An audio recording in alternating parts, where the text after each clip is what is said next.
表演。咁啊，賽事開始咗1/3啦。咁呢兩個隊伍咧都係又係非常之齊啦，因為呢個係總決賽，各隊嘅實力咧都係差唔多啦。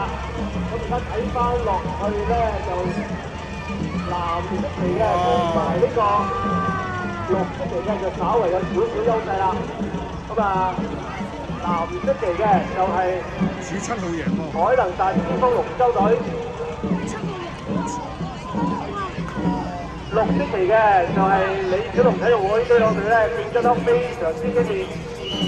中間嗰度加油！加油！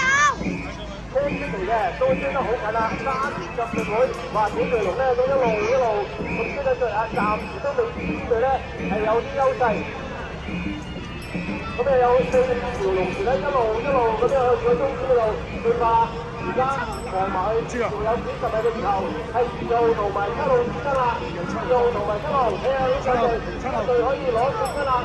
咁啊，首先終點嘅就係2號藍色隊嘅海能達先鋒龍舟隊。